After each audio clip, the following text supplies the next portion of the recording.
I am Sawyer. If anyone asked me who I loved the most during my college years, I wouldn't hesitate to answer Silas. But if they asked if I'd ever said it out loud, I'd fall silent. Because my love for him always existed in the narrow space between everyone's gazes, where every gesture was scrutinized, every emotion had to be hidden. I met Silas in my sophomore year at a large public university in the Midwest of America. The campus was so vast that sometimes I felt like just a tiny dot in a sea of people. Yet, from the first time I saw him, everything around me seemed to slow down. Silas was a bit taller than me, with broad shoulders and the sturdy build of someone who played sports in high school. His light brown hair was always messily intentional, as if he never really cared what others thought. Silas smiled a lot. A relaxed, carefree smile, very American. The kind that made him easy to talk to, and that's what scared me. We were grouped together in a general sociology class. The first time he sat down next to me, Silas turned and extended his hand. Hey, I'm Silas. Sawyer. I shook his hand, my heart beating faster than usual. From that day, we started talking. At first, it was just about assignments, then about strict professors, then about how terrible the cafeteria food was. Silas talked a lot. I listened a lot. I liked how he described his hometown in Oregon, the evenings around campfires with his family, his dreams after graduation to do something meaningful, but not boring. I was quieter. I came from California, grew up in a city where everyone said, be yourself, but it wasn't always truly safe to do so. I'd gotten used to observing before opening up. We gradually became close in a natural way, studying late at the library, eating pizza at midnight, complaining about deadlines. Silas would casually touch me, a pat on the shoulder, a light nudge when joking. Each time, I'd pretend nothing happened, while inside I was a mess of emotions. I didn't know what Silas was like in relationships. He never made it clear. He'd mentioned an ex-girlfriend from freshman year once, but only in passing, without emotion. I didn't dare ask more. I was afraid the answer would leave me no reason to stay close to him like this. At school, we were like any other pair of best friends. Two guys walking side by side, laughing, no one suspected anything. But that very normalcy was what hurt me. I loved Silas in silence, in every little moment. When he furrowed his brow concentrating on reading, when he dozed off at the study table, when he called my name in that deep, drawn-out voice. Once, at a party in the dorm, Silas drank a bit too much. He draped his arm over my shoulder and pulled me out to the balcony for some cool autumn night air. You're the only one here who makes me feel at ease, he said, staring into the distance. I stood there, my heart pounding out of my chest. I wanted to tell him he was the only one for me too. But behind us in the room were laughs, friends' gazes, invisible norms I'd grown used to following. So I just smiled and replied safely, me too. Silas didn't say more. He just stood beside me, close enough for me to feel his body's warmth, but far enough that I couldn't cross any boundary. That night, back in my room, I stared at the ceiling for a long time. I realized loving Silas wasn't just about wanting to touch him, but also the fear of losing him if I spoke the truth. Amid everyone's gazes, I chose silence. Not because I lacked courage, but because I wasn't ready to risk everything. And that's how our story began. An unnamed love, growing day by day, in the silences that only I could hear my own heartbeat in. Everything started to change that winter semester.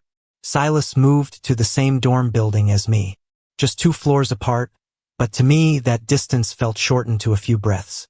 He'd knock on my door casually, as if it were the most natural thing. Sawyer, wanna go to the cafeteria? Hey, I'm bored of studying. Let's go for a walk. Lend me your laptop charger. Those trivial reasons became habits. Silas appeared in my personal space so often that my small dorm room started carrying his familiar scent. Masculine soap mixed with coffee. Some evenings, we'd sprawl on my bed, each with a phone, saying nothing. The silence between us wasn't awkward. On the contrary, it made me feel strangely safe. Silas would rest his arm on his stomach, shirt riding up to expose a bit of skin. I'd force myself to look away, pretending to focus on my screen, while every cell in me was aware of his presence. "Do you ever feel lost?" Silas suddenly asked. I turned to him. He was staring at the ceiling, his voice low. "I think everyone has," I replied, choosing the most neutral answer. Silas chuckled softly, but there was no joy in it. "Yeah, but sometimes I feel like I'm living a role others expect." That statement stuck with me for days. I wondered if Silas was referring to something specific, or just the general pressure of a graduating student. I wanted to ask deeper, but feared digging into a place neither of us was ready to face. At school, everyone's gazes were always there. Friends, classmates, harmless jokes. Silas was the likable type. He blended in easily, was easily accepted. I was different. I existed on the edges of relationships, not too isolated but never truly seen. Once, in class, a guy behind us joked about a gay couple on TV. Just a half-joking remark, but I saw Silas's body stiffen slightly. I glanced at him. Silas said nothing, just gripped his pen tighter. After class, we walked to the parking lot together. Cold wind whipped through the bare trees. "You okay?" I asked. Silas was quiet for a few seconds. "Yeah, I just hate that kind of talk." I wanted to say me too, that those seemingly harmless words had made me withdraw for years. But I didn't say it all. I just nodded, walking beside him, the distance close enough for our hands to brush, but neither did. The boundary between us was so thin that I always feared I'd be the one to break it. Another night, Silas slept over in my room. Just because he was too lazy to go down 2 floors, he said. We lay side by side, each on an edge of the bed, backs turned like proper friends. Couldn't sleep. I heard his steady breathing, so close it made my chest ache. I wondered if I turned, if I lightly touched his back, would everything crumble? In my mind, a barrage of gazes flashed. Friends, society, people who didn't know us but were always ready to judge. I'd grown used to living under those gazes. But what about Silas? In the middle of the night, he rolled over. His hand accidentally brushed mine. I froze. Silas didn't pull away. He left it there as if deeply asleep. I didn't dare move. I just lay there, feeling the warmth from his hand, my heart racing. It was our most intimate moment.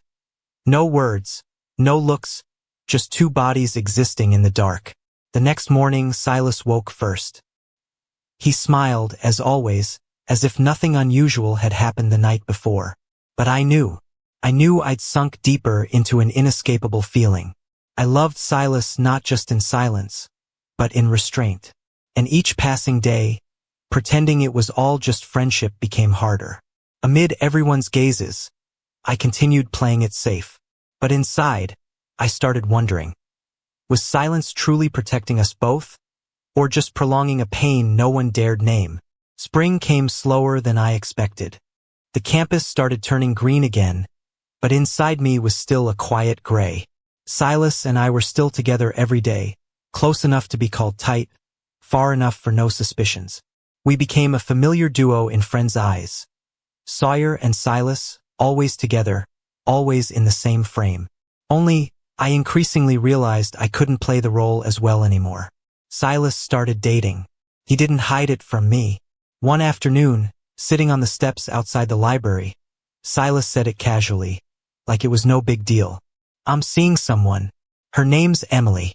Communications major." I nodded. A smile plastered on my face. "Oh, that's great." The words left my mouth so lightly it scared even me. But inside, something shattered. Not loudly, just a silent crack spreading. Silas talked about Emily moderately, not overly infatuated, not indifferent. I listened as I always listened to him. I told myself this was inevitable, that since I'd chosen silence, I had to accept this outcome. But when Silas stopped knocking on my door as often, when our evenings sprawling on my bed turned into short texts, "Sorry, busy tonight," I understood I'd underestimated the loss. I wasn't jealous in a loud way. I was jealous in small details. Seeing Silas smile at Emily the way he used to at me, him texting during our lunches, his absence from places where he used to be. Once, I accidentally saw them holding hands in the central quad. Sunlight shone down, everything looked so picture-perfect. A guy and a girl, young, fitting, no need to hide. I stood from afar, pretending not to see, then turned away. That night, I couldn't sleep. I wondered if I was hurting because I loved Silas, or because I envied his easier life. Silas didn't vanish completely. He was still there, still calling my name familiarly. But an invisible glass wall separated us, transparent, but untouchable. One evening, Silas came to my room. The first time in weeks. "I miss our random chats," he said, sitting on my bed. I wanted to ask, "Do you miss me, or just the no-pressure feeling?" But I didn't. We talked about school, post-grad plans. Silas said he was considering moving to Seattle. I listened, my heart sinking. Seattle wasn't far on a map, but far enough to make all what-ifs meaningless. "Sawyer," Silas said my name, more serious than usual. "Have you ever thought about leaving this place?" "I always do," I replied honestly. "But I don't know if I'm running toward or away." Silas looked at me for a long time. That gaze unsettled me, as if he saw a part of me I'd hidden well. Maybe that's why I said what I shouldn't. "I think you're living a life others easily accept," I blurted. Silas frowned. "What do you mean?" I took a deep breath. This was the boundary. One more step and everything changes. But I backed off. "Nothing," I said. "Just, you always know what to do." Silas wasn't convinced. He nodded, but I saw disappointment flash across his face. I wondered if he sensed I was hiding something, or just saw me growing distant. After he left, I sat alone for a long time. I realized silence was no longer a safe choice. It was becoming a wall, trapping me with unspoken things. I loved Silas. That didn't change because he was dating someone else. But for the first time, I wondered, if I kept silent, would I lose him completely? Not because he didn't love me, but because I'd never given him a chance to know? Amid everyone's gazes, I'd grown used to bowing my head. But maybe it was time to decide if I wanted to stay invisible, or risk being seen even once. Everything shattered on an evening that seemed utterly ordinary. Silas texted me around 10. "You free? I need to talk." I stared at the screen for a long time before replying.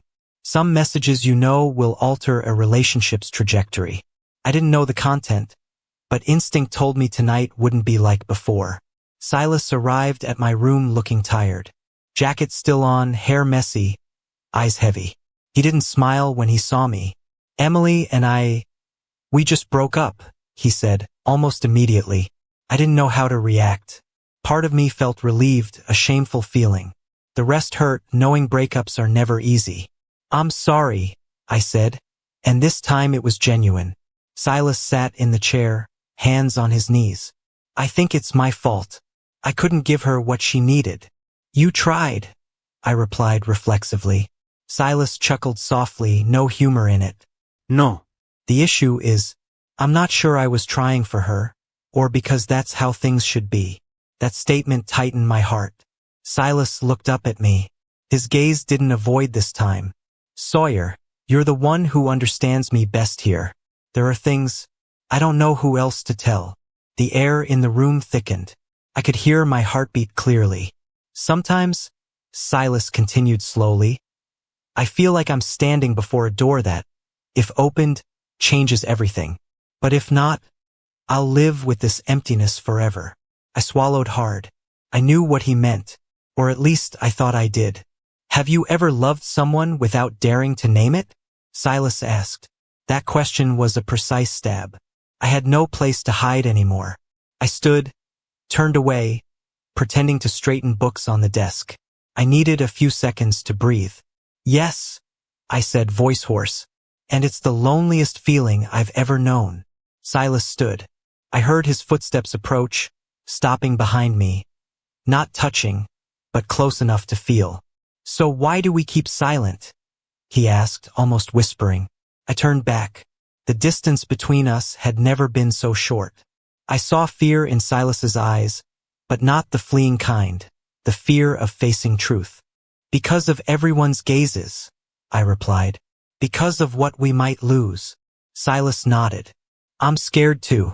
But I'm most scared of losing you without ever being honest. That sentence made me tremble. I'd imagined this moment many times, but when it came, I still felt exposed and fragile. I took a deep breath. Silas, I love you. Once said, I realized how light the words were.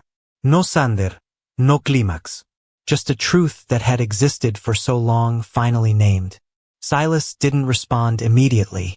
He just looked at me, as if confirming he hadn't misheard. Then he stepped closer and placed his hand on my cheek. The touch was gentle, trembling. I didn't pull away. Me too, he said. Maybe, for a long time, we didn't kiss right away. We stood there, foreheads touching, breathing in sync. Outside, the dorm hallway still had people passing, doors opening and closing. The world didn't stop for us. But in that moment, I saw no gazes but Silas's. When he kissed me, it wasn't rushed. It was slow, tentative, like we were learning to allow ourselves happiness. I placed my hands on his shoulders, feeling the reality of his body, no longer imagination. Afterward, we sat on the bed, shoulders touching. Neither spoke for a while. I don't know where this goes, Silas said finally. I don't know if I'm ready to face everything out there. Me neither, I replied. But at least, we're not silent with each other anymore. Silas smiled. A small, real, unguarded smile. Maybe that's enough for now. I leaned my head on his shoulder. For the first time, I didn't feel like I was hiding. Just two guys in a dorm room, choosing honesty with each other, even as the world outside remained complicated. Amid everyone's gazes, we weren't ready to step out. But in this small space, I knew I'd been seen, and loved no longer in silence. After that night, things didn't immediately become easy, but they became real. Silas and I didn't go public. At least not yet. We left my room at different times in the mornings, kept distance in crowds, continued playing the familiar best friends. But between us, there was a new thread, taut, fragile, and alive in every breath. We started meeting in discreet ways. Late evenings on the upper library floors, where few went. Walks around the back of campus, where lights were sparse and no one cared what two guys walking together talked about. In those moments, Silas held my hand. Briefly, enough for me to know it wasn't fantasy. Once, he rested his forehead on my shoulder and said, I didn't expect this feeling to feel so right. I understood. I'd lived too long doubting myself, to the point that when real happiness appeared, I almost didn't believe it existed. But everyone's gazes were still there. One afternoon, we ate with the group. A guy casually asked Silas, Hey, not with Emily anymore? Thought you two were a good match. Silas paused a beat. I saw the tension in his shoulders. No, he replied. We weren't a match like people thought. No one pressed. The conversation shifted. But under the table, Silas's hand lightly brushed my knee. Quick, light. I looked at him. Silas didn't look back, but I knew it was thanks. Moments like that made me realize, courage isn't always loud. Sometimes it's just not denying yourself. At semester's end, Silas got a job offer in Seattle. A job fitting what he'd called meaningful but not boring. He showed me the email, excited yet anxious. You going? I asked, though I knew the answer. Silas nodded. Yeah. But I don't want to leave important things behind. We didn't need to specify what important things were. The night before Silas left, he came to my room. This time, no rush or sneaking. We closed the door, drew the curtains, let the outside world be. Silas hugged me. A full, unhesitant hug. I pressed my face to his chest, hearing the familiar heartbeat. I'm scared, he admitted. Not of leaving here, but of going back to pretending. Me too, I said. But I don't regret it. Silas kissed me deeper, surer this time. Not a kiss of discovery, but of choice. We lay side by side on the bed, hands intertwined, talking about small things. Visits, calls, unclear futures. The next morning, I saw him off to his car. The campus was still crowded, still those familiar gazes. We stood a safe distance apart. Before getting in, Silas looked at me. His gaze was calm and resolute. "You don't have to love me in silence anymore," he said softly. "No matter what happens." I smiled, throat tight. "I know." As the car drove away, I stood alone. But I didn't feel empty. I felt myself